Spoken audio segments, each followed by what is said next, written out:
हे जगत की देवी, प्रकृति की माँ, माता वैष्णो के लिए एक लाइक तो बनता है। दोस्तों, नवरात्रि के शुभ अवसर पर अगर आप चाहते हैं माता रानी आपके घर पर अपना वास बना ले, तो सच्चे हृदय से कमेंट बॉक्स में लिखें, माँ दुर्गा आपका स्वागत है, माँ शेरा वाली आपका स्वागत है हमारे घर में। माँ के लिए एक लाइक तो बनता है।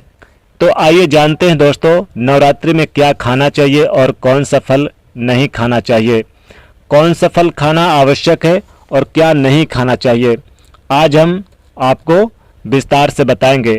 दोस्तों, शास्त्रों के अनुसार बताए गए व्रत चाहे किसी भी प्रकार के क्यों ना हो, उनसे जुड़े पालन का नियम जरूर करना अति आवश्यक माना जाता है, क्योंकि जो मन के मुताबिक किया जाए वो संघर्ष नहीं कहलाता, बल्कि माता की मनोकामना की पूर्ति के लिए, माँ का आशीर्वाद पाने के लिए आपको क्या करना चाहिए, क्या नहीं करना चाहिए, क्या खाना चाहिए, यह जानना जरूरी है। इसलिए ऐसी मान्यता कि व्रत के पूर्ण विधि विधान से किया जाना चाहिए। कोई व्रत को आप खंडित ना करें, अधूरा ना करें, तब जाके व्रत का पूर्ण लाभ आपको मिलेगा, आपकी सभी मनोकामना पूरी हो जाएगी। इसीलिए हर शास्त्र यही कहता है कि सच्चे दिल से अगर आपके मन में ईश्वर के प्रति भक्ति है, श्रद्धा है, तो बिन पूजा पाठ के ही सारा फल मिल जाता है। और अगर मन में ईश्वर के प्रति कोई शंका है तो उस मनुष्य को कई जन्मों तक सुख नहीं मिलता। भगवत गीता में भी भगवान श्री कृष्ण ने स्वयं कहा है कि जो मनुष्य सच्चे हृदय से ईश्वर को पुकारता है तो उसका नाता उस शक्ति से जुड़ जाता है जिसे आपने सच्चे हृदय से पुकारा है।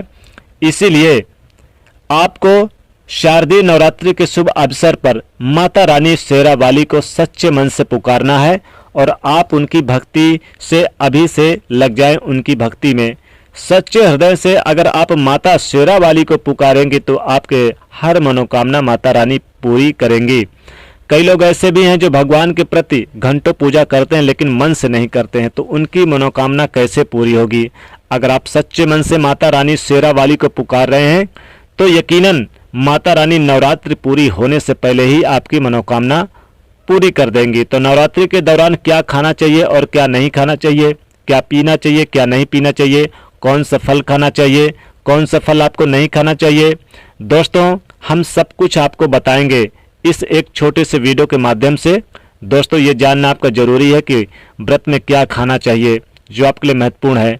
दोस्तों, इस बार शारदीय नवरात्रि 22 सितंबर 2025 से शुरुआत हो रही है और साथ ही साथ यह 1 अक्टूबर 2025 तक चलेगी। 2 अक्टूबर को दशहरे का है, यानी कि 1 अक्टूबर को नवमी तिथि है, 30 अक्टूबर को अष्टमी तिथि है, अष्टमी दुर्गा पूजन, नवमी को यानी कि कन्या भोजन भी है। दोस्तों, आइए जानते हैं कि क्या खाना चाहिए। अगर आप व्रत रख रहे हैं, बहुत से लोग शारदीय नवरात्रि हो या फिर चैत्र नवरात्रि हो, नवरात्रि में व्रत रखते हैं, 9 दिन तक रखते हैं, और बहुत से लोग यानी कि 1 दिन और अष्टमी के दिन भी व्रत रखते हैं। लेकिन हम सभी के लिए बता दें कि नवरात्रि के दिन में आपको क्या फल खाना चाहिए।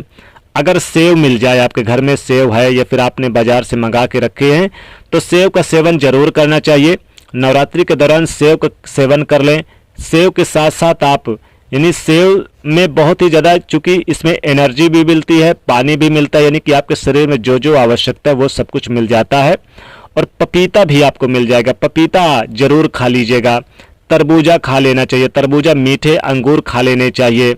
हरा वाला अंगूर मिल जाए तो बहुत अति उत्तम है, या फिर हरा वाला नहीं तो लाल वाला अंगूर मिल जाए। पपीता आपके लिए बहुत ही श्रेष्ठ रहेगा। और साथ ही साथ अगर मौसमी संतरे मिल जाएं, नींबू का रस पी सकते हैं। साथ ही केला आपके लिए बहुत अच्छा रहेगा। हर व्रतधारी को फलों में केला जरूर खाना चाहिए, अनार खाना चाहिए, सेव खाना चाहिए। साथ ही नवरात्रि के दिनों में सीताफल जरूर खाना चाहिए। सीताफल बहुत ही श्रेष्ठ माना गया है। सीताफल खाने से 10 ऐसी बीमारियां हैं जो खत्म हो जाती है। माना जाता है कि नवरात्रि के दौरान सीताफल खाने से माँ दुर्गा शेरा वाली प्रसन्न हो जाती हैं। लेकिन आपको नाशपाती का सेवन नहीं करना चाहिए। नाशपाती भूलकर भी आपको नवरात्रि के समय में नहीं खाना चाहिए, ये दुखों को लाता है, गरीबी लाता है। साथ ही आप नारियल का पानी पी सकते हैं। आप बाहर के जैसे कि बंद लस्सी या जूस डिब्बे में जो भरे हैं बाजार के, वो नहीं खाना चाहिए। आपको सिंघाड़े का आटा जो बाजार में मिलता है उसको भी नहीं खाना चाहिए, क्योंकि उसमें कीड़े मकोड़े रहते हैं, पुराना आटा पड़ा रहता है, जिससे आपका व्रत भंग हो जाता है।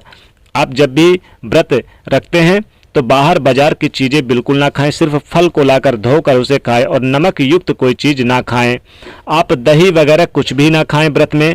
अगर आप दूध का सेवन करना चाहते हैं तो दूध का सेवन कर सकते हैं। साथ ही बहुत से लोग साबूदाने की खिचड़ी बना के खा सकते हैं, साबूदाने की खीर बना के आप खा सकते हैं, ये आपके लिए बहुत अच्छा रहेगा। और साथ ही साथ अगर आप व्रत में गन्ने का जूस मिल जाए तो बहुत ही अति उत्तम है, आम का रस मिल जाए तो बहुत ही अति उत्तम है। साथ ही आलू के चिप्स खा सकते हैं, शकरकंद खा सकते हैं। शकरकंद आप चूंकि बाजार में मिल जाता है, इसे लाकर धोकर अच्छे से बनाकर इसे खा लें, या फिर आप आलू भी आप पकाकर खा सकते हैं, लेकिन उसमें नमक मसाले नहीं डालना है। दोस्तों, ये चीज़ खाने से एनर्जी होती है, लेकिन क्या नहीं खाना चाहिए नवरात्रि के समय में? ना तो आपको नाशपाती खाना है फलों में, और साथ ही साथ नाशपाती के अलावा आपको बैर नहीं खाना है। आपको कटे फिटे सड़े हुए कोई भी फल नहीं खाना चाहिए। साथ ही साथ आपको ध्यान रखना है कि जैसे बहुत से लोग एक टाइम भोजन करते हैं तो उनको लहसुन प्याज की बनी सब्जी भी नहीं खाना चाहिए। लहसुन प्याज की बनी सब्जी को वो बिल्कुल त्याग दें, और इसमें आप कुमड़ा की सब्जी, लौकी की सब्जी और पत्तेदार गोभी की सब्जी, साथ ही गोभी मिलता है, गोभी का भी त्यागना चाहिए। इनको सेवन नहीं करना चाहिए, यानी लहसुन प्याज का सेवन ना करें। और जो भी तमाम यानी कि जिसमें कीड़े मकोड़े रहते हैं, जैसे बैगन की सब्जी भूल कर भी ना खाएं, टमाटर भूल कर भी ना खाएं।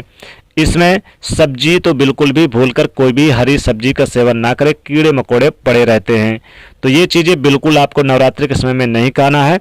आप जो भी खाएंगे फल वगैरह खा सकते हैं, या फिर अगर आप भोजन करते तो घर में बनाकर एक टाइम भोजन कर ले। बहुत से लोग क्या करते हैं कि एक टाइम भोजन करते हैं, बाकी सुबह से शाम तक उपवास रखते हैं, तो उनके लिए घर का ही भोजन श्रेष्ठ रहेगा। दूध पी सकते हैं, खीर साबूदाने की खा सकते हैं, आप पापड़ खा सकते हैं आलू की, लेकिन भूल कर भी आप यानी कि बैगन और प्याज, लहसुन, इन चीज़ों का सेवन ना करें। साथ ही साथ बता दें कि माता रानी को खुश करने के लिए लाल चुनरी अवश्य उड़ाए, माता रानी की भक्ति करें और ओम दुम दुर्गाय नमः इस मंत्र का जाप करें। और ज़्यादा से ज़्यादा आप नवरात्रि में कन्याओं को भोजन खिलाएं, इससे माता रानी बहुत ही प्रसन्न होती हैं। तो दोस्तों, ये एक छोटी सी जानकारी थी। आपको आशा ही नहीं पूर्ण विश्वास करते हैं कि ये जानकारी आपको बहुत अच्छी लगी होगी।